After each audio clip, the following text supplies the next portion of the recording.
Good afternoon, and thank you for joining us for this edition or episode of What I Crush. I am joined here today with Mr. Josh Anderson of the Anderson Group in Nashville, Tennessee. And so, Josh, why don't you take a minute and just introduce yourself to everyone and tell us, who you are, where you're from, the areas you serve, all that good stuff. Yep. Thanks for having me. Josh Anderson. I'm in Nashville, Tennessee. I've been in the business since 2006. So I just crept up on my 15-year mark. And we basically serve all of Middle Tennessee. So there's about 8 counties that we serve. Okay. So in realtor years, Josh, that's like 85 years. Yeah. Yeah. Yeah. So, Josh, the title of today is building a referral machine, which I think you've done. Your team did over 135 million in closed volume in 2020. And so how much of your business comes from some type of a referral? Yeah. So it's over the last 4 or 5 years, it's kind of hovered between 70 and 75%. Okay. Last So year was 32. 72 last year. Mm-hmm. Okay. So over 3/4 of your business comes from some type of a referral. And most of those would be like agent to agent, past client, anything that I've missed there, or does that make up the majority of the types of referrals you guys get? Yeah, it's basically somebody from our sphere, either past client, referral source, or agent. Agent's about 20% of that 70. Okay. Okay. Yeah. Cool. Cool. Which is a lot. That's considerable when you consider that your team does 135 or did 135 million last year, right? It's not like that was 30 transactions and you got like 25 of them. So that's amazing. So Josh, one of the things that I've heard you say continuously in our conversations is about sticking to the fundamentals. Yeah. So what do you believe that means? What is that sticking to the fundamentals? What does that even mean? Yeah, I always feel like a broken record here. I built, when I got in the business, I really didn't have any money. I had $5,000 kind of set aside. And so I didn't really have the luxury of doing anything other than the basics. And I think that 15 years later, I'm still doing the basics every day. And I think that that kind of works in any industry, any business. And so when I say the basics, I mean kind of showing up and doing the lead generation and doing the scripts and having a database and feeding it and adding value to it, and being able to time block, which I think is tough for a lot of people. I just I see a lot of agents get bored with the monotony of the basics or the fundamentals, and then they go and want to get creative and do something different and reinvent the wheel. And I think we've all probably tried that to some extent. And for me, it just, we're not a team that's really good at buying a bunch of internet leads and converting them, to be completely honest. I mean, I kind of felt like, well, why don't we just spend the money on the people that we already have, like kind of our past clients, and do client events and do, things through our nonprofit and do just giveaways. And I just feels easier to me to work that angle of people that we already know. And I think for a lot of agents, I think it's difficult for them. There's a certain period of time when you haven't talked to a past client that it's really hard to reconnect with them, or you stay in touch with them for a year or two, and then it's like, all right, well, what do you say to them for the next 5 or 7 years, when we know that the average person sells every 7 or 8 years? And then they lose touch, and then it's like almost awkward to kind of reach out and be like, hey, I was just thinking about you. So then they go and say, well, I need more business, and then they go buy internet leads, or some new system, new shiny object tells you, well, you only have to sell one of these to pay for the entire year. And realtors are the biggest suckers ever. Like, that's just like what we that's how we justify things. Yeah, it's funny, like it's that budget conversation of we take everything by 3% and say, well, it would only take this many sales and it's already paid for itself. So, Josh, I know you're not immune to the boredom, and I'm sure in your day, like you've worked through the shiny objectism of this industry. So, how do you do that? How do you stay so focused on such a narrow, um, field of business? How have you kept yourself from quote unquote getting bored? Yeah, so about 3 years ago, I was sitting in Austin with Gary and in a big group, and I straight up raised my hand and asked him. I was like, "What do like, what do you do?" I mean, I was basically at the point of kind of burnout, being bored, and he was like, "Yeah," he's like, "Success is boring." And I was like, "Okay, tell me more about that," because I mean, and so he's just like, the greatest businesses in the world are pretty boring when you kind of peel them all back and look at what they actually do. They're just doing a handful of things, regardless of what it looks like. They're doing a handful of things that they're doing very consistently and very well. And so I don't know that I'm certainly not immune to it. I've gotten to the point where I'm comfortable with it, I guess. And they're very predictable. And I like long romantic walks to the bank, so it works. Okay. Um, yeah. Okay. So, so would you mind running through real quick in your mind what the fundamentals are? Like if I were a brand new agent and I asked you, what are the basics? What are the fundamentals? By your definition, what would you say those things are? Yeah, so I have five of them, and I have kind of I don't. So the first one I would say is mindset, and I don't really count that because I think that's so obvious and important that you can have the greatest database in the world and the best of everything. If you have a crappy mindset around it, it's probably not going to work real well. Um, but the five things for me that I kind of say we're always working on as a team are scripts, knowing the language of real estate, having a database, so adding to it, feeding it, adding value, and then you can ask for referrals after you have fed it and added enough value to it for them, for you to have the opportunity to even ask for those referrals. The other piece is so scripts, database, lead generation. So besides Sphere, you've got to pick one or two other pieces that you can realistically stick to, whether it's expireds or door knocking or online, whatever it is. Then the other two are knowing your numbers. They don't lie. I think it's really hard for us as agents with everything we have going on to look at the end of the day or the first, set aside time every week or every month to really look at your not only your P&L and your credit card statements, but also looking at, like, we're talking a lot, and Jordan, this because you coach us. We're talking a lot about, how many contacts are the average agent on our team making per hour, and can we get that up just 1.5 or 2 per hour? So if you can go from, 4 contacts an hour to 6 contacts an hour, and we can increase our conversion ratios from 60% to 65%, what's that going to do for the number of appointments we set and the number of appointments we hold? And then the last thing is, I think, time blocking. So kind of knowing your ideal daily schedule and knowing, I think I know when I first got in the business, I remember, the time when somebody calls and they want to go see a property and you get so excited. You don't ask them if they have a pre-approval letter. You don't ask them any of the stuff that you're supposed to ask them. And oh, by the way, it's also at 9:15 in the morning, and you get back to the office from showing 2 properties, and it's 10:45, and you're like, I don't know, where do I want to go eat lunch? And then your whole day is wrecked.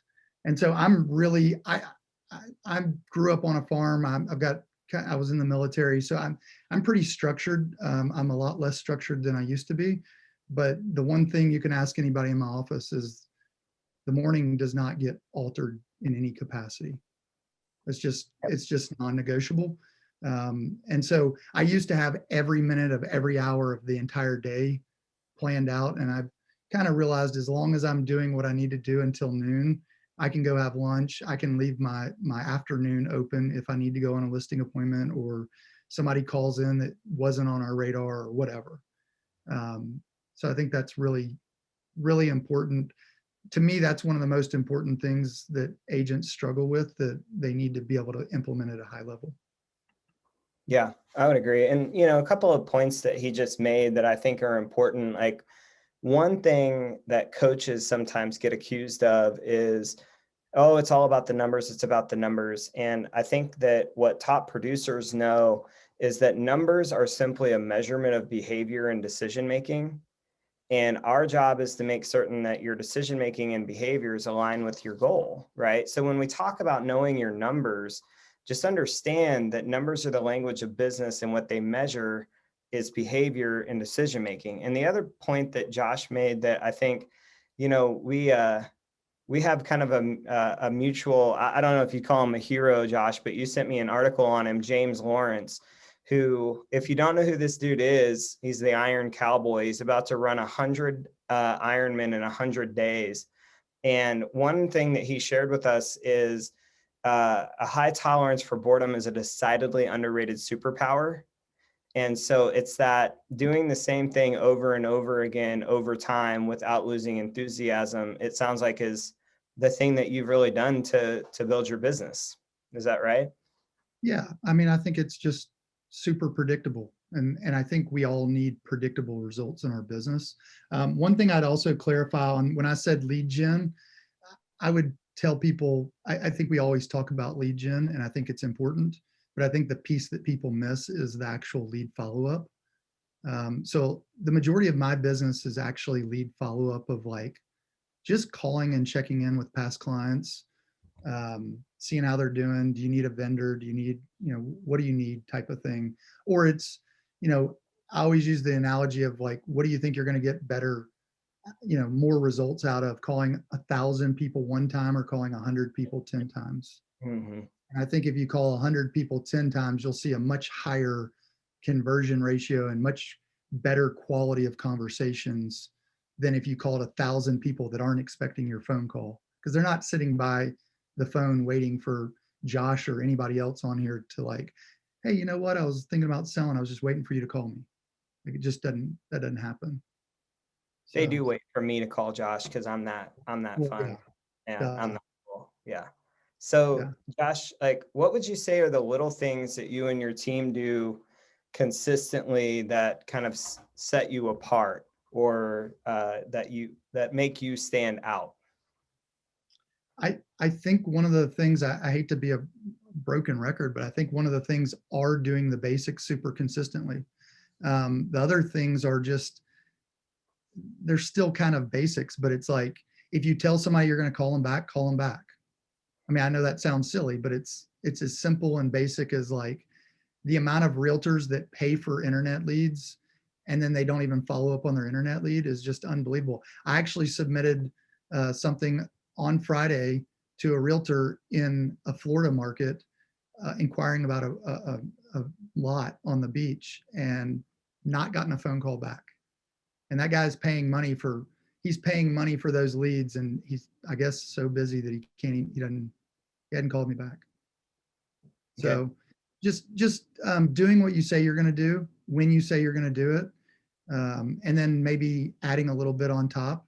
I think that piece really goes a long way. I think being kind of the economist or knowing your market and knowing your stats. I always tell people. So I went to a party. This was like 10 or 12 years ago. I went to a party and I was only 3 or 4 years in the business, and this guy starts grilling me about the neighborhood that we're in. And I was like, I, I don't know. I mean, I'm used to having these comps, being able to have like a chance to look at the comps and then have a conversation. And I always kind of said from there, I'm never going to go to another party or not be prepared for where I'm going to at least know kind of an idea of how many properties are on the market, how many are under contract, and kind of an average of what the price per square foot is. So you can ask my wife anytime we go somewhere, I'm like on my phone looking up stats before I walk in because I don't want to be caught. I don't want to be caught off guard, and I don't Mhm. want to bullshit somebody, frankly, Yeah, because you know. I love that. All right. So, Josh, like, when we look at the ways that you've added value, looking back over communicating with your database, what are some of the best events, giveaways, strategies, things that you've used to stay in relationship with past clients over the years? Yeah, I think Well, I think it's kind of a combination. So, you know, seeing the postcards and seeing the Facebook or Instagram or LinkedIn posts, but also the phone calls and the text messages in addition to our client events. Obviously, 2020 changed that up quite a bit. Um, but that's really, for the longest time, what we've kind of done was client events. And so in 2020, we shifted to more of a giveaway because um, we we spent a ton of time and energy figuring out all these client events in 2019 for what we were going to do. And we obviously, starting in March, kind of scrapped all that. And we've done these giveaways. And now that we're doing giveaways, I'm not sure that we're going to fully go back to client events. I think Mhm. for our giveaways, we're spending less money and getting the same bang for our buck, if not more. So it's things like, Mother's Day is coming up. We're doing another Mother's Day giveaway and a Father's Day giveaway. We're doing a Traeger grill. Last year we did a big green egg. Um, for April we're doing a scavenger hunt, and we're doing like a one of those mirror fitness deals. Oh yeah. Yeah. So everybody does the Peloton stuff. We wanted to change it up a little bit. So we're doing that, and then we've got like 15. Um, they've got to go around to different places, but we have all the restaurants and dessert places and coffee shops, and they're giving away gift cards also in addition to what we're doing. And so Okay. on something like that, we got our for the mirror deal, we got our um, title company involved to help us with that and do some stuff. To offset the cost. And um, last year, Josh, I think that Dyson stock bumped a little bit because of you. For Mother's Day, you guys gave away the $500 hair dryer, right? For Supersonic hair dryer. That's Yeah, right. And yeah, then I took that idea to like my clients and said, you have to do this. And I don't know how many teams yeah. bought Dyson hair dryers, but I'm pretty sure they should cut you some kind of a royalty check from that. I'm gonna have to call Richard and check in on that, Yeah. Mr. Yeah. Dyson. Um, I'll and Josh, we'll get I'm sure you won't mind. We'll get a flyer or something on that scavenger hunt that we can link in the notes so that everybody can see what you're Yeah, doing and yeah, the stuff that you're sharing on that. yeah. Um, Some of the other stuff, real quick, Jordan. Just like we started a nonprofit in 2015, and just getting involved with like the neighborhood associations. Things as simple as like neighborhood cleanups, and we've gotten lots of traction out of that. We've got a couple clients that have nonprofits. Like we're going to video with one. On Monday nights, they prepare food for the homeless. So we're going to go as a team and help prepare food, and then they go give out the food to the homeless. And so we're going to do stuff like that. Just getting involved and shaking hands and meeting people, and seeing how we can help. okay. Just community Which type stuff. last year, I mean, Nashville was hit by what, two tornadoes? Yeah, And you yeah. guys, Tornado the week before COVID started, so we got out and did a bunch of that. Just bringing people. The amount of people that like all their electricity was gone. So you don't think about, if you're not one of these people, you lose all the food in your refrigerator. So that all goes bad. So we went and bought a ton of food and drinks and just stuff. yeah. Well, and I think that that lends to having a database or referral driven company is that you have the profitability to fund things like that instead of funding Zillow or realtor.com or whatever people are out there wasting money on, right? Right. Um, So Josh, like if you could only pick one thing that, you could do to stay top of mind or add value to your database, what would that one thing be? Or if you were coaching somebody, they could only do one thing, what would that be? I think for me, the most of all the things I've ever tried, the phone has always been the most consistent for me as far as efficiency purposes go. Like, is it better to, you know, break bread with somebody or shake hands and meet with them? Yes, but I also don't know that we can get the number of contacts in and the amount of stuff that we want to do with and I can only drink so much coffee per day. So for me, the phone calls have been the best, most efficient way to stay connected. Whether that's a phone call or a text message, it's worked the best for us. Okay. Okay. So again, that's a very fundamental thing to do. It's just a matter of carving out time each day and doing it, right? Yeah, and even if you don't have a team, I mean, some of these client events or giveaways or community events, you don't have to have a nonprofit. You can plug in to a nonprofit that you're passionate about. Go get on the board or just go volunteer and help. And that's how you build your database. Mhm. Yep. I don't think you can ever get away from the adding people to your database and staying connected and making sure you can add value to them and that they know what you do when the time comes to for them to buy something. Okay. Yeah. So Josh, you don't get 72% of your business by referral without offering great service. So what are the things that the Anderson does service wise to, you know, continue to keep the machine running here, so to speak? Um, you know, I I think it's like a big piece of what we're doing is, and I don't know if this is the answer or not, but just like again, reconnecting with clients. Like for example, there's people that there's definitely people that we work with that we gravitate to. They're either more fun or we connected with them at a higher level. But but just because you didn't connect with somebody doesn't mean that they didn't have a good transaction. So it's just always checking in with people and always saying, hey, like just a kind of a go-to script for me is like, hey, I was in your neighborhood yesterday for a final walkthrough and I was just calling to check in. It made me think about you. How's the house? Or it's, the majority of the probably 50+% of the time we're just leaving voicemails and talking to them. But I think a big piece of it's just staying in front of them. I mean, one of the questions I mentioned to you a couple months ago, Jordan, was like, I always struggle with like, we always talk about adding value. And I think that I'm always like questioning what else we can do to add value to our clients. And I think we do more than most teams or most agents, but I still kind of question like, are we doing enough? What else can we be doing to add more value? And I don't know if it's like the I don't know. I don't know if it's just me always questioning and wondering if there's something more we can do or a better touch to clients. Um, but it's something I think we should all always be thinking of. Like, it's not just staying in touch with them. I mean, that's a big piece of it.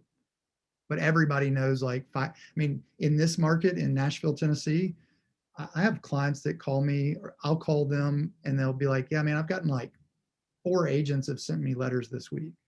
So like our clients are being hit up by a bunch of other people and they don't have to work. I mean, it's a privilege to work with them. And we don't, other people are kind of chomping at the bit to find properties.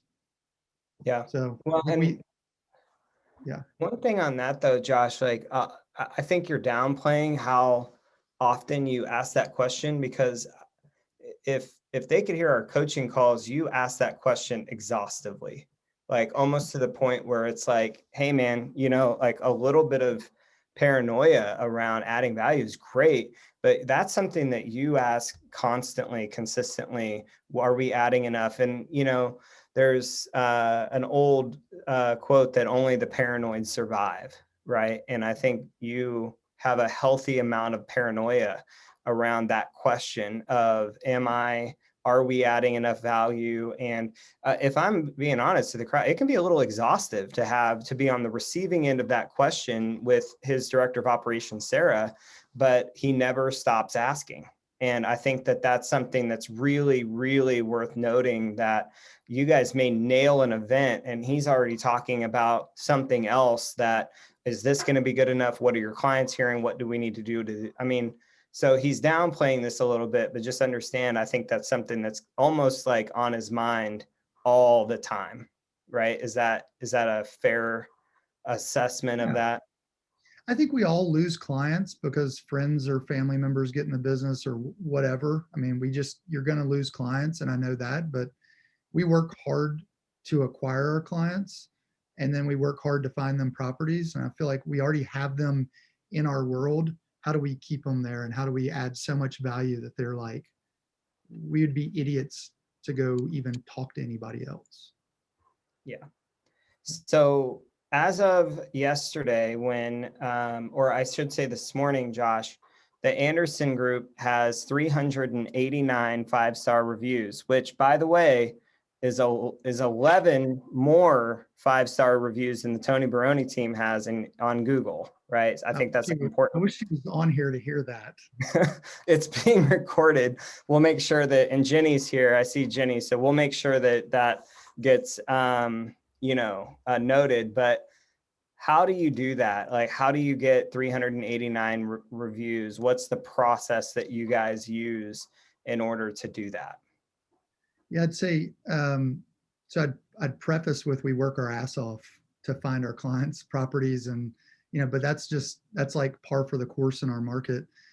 We got really purposeful about Google reviews in 2018, and just said, all right, we're just kind of getting some here and there, and we were on like Yelp, Google, Facebook, Zillow, Angie's List, like all the stuff, and so I just kind of started looking at all this, going, Google can buy all of those together if they want, and if they want to do away with their reviews, then I felt like that was kind of the place to go. And we just got really serious as a team about putting a process together. And so, really, the majority of that is driven by the administrative team. I think I realized a couple years ago, if we want things to get done, we actually have to have our administrative team do it in the background. And it's not that the agents don't help, it's just that the agents move on, and there needs to be a constant in the transaction, which is the administrative team, that can ask for it multiple times while they're doing other things for the client. And so some of those we get, after closing. Some of them we get when we go under contract. But it's just being really purposeful. And I will say we only get about 50 or 55%, which is not good enough for me. So you could ask my administrative team. They're never happy when we have this conversation. But I feel like we work so hard for our agents for our clients that, when there's two people, I want to get the husband and a wife to give us a review separately. So we now send the email separately so we can get two, instead of the husband assuming that the wife's going to do it, and then the wife assumes the husband's going to do it, and then we don't get any.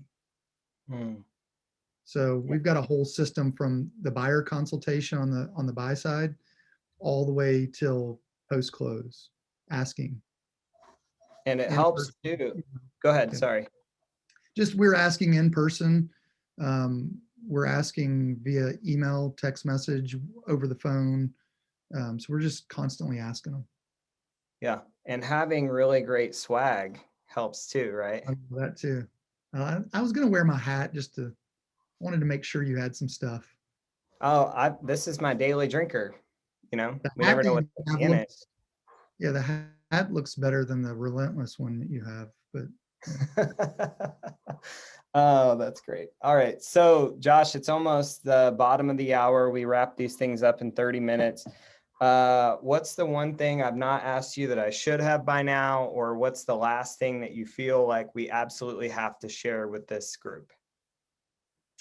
I think we did a good job of asking questions. I think as much as we hear this over and over, I think that the technology that is coming into and the money that is coming into the residential real estate world over the last couple of years and is continuing to do so, I think we just really have to get back to the basics of like really loving on our people and seeing how we can reconnect with them at a higher level. And I know that's a broken record, but I feel like we're being challenged at a super high level. And I think that there's a lot of agents out there that aren't even seeing it happening in real time. And I think we just have to get back to the basics of it and see what we can do. To me, it's not just a transaction. Like I don't need another transaction. I mean, I like doing transactions, but I don't want to do a transaction to do a transactions for transaction's sake.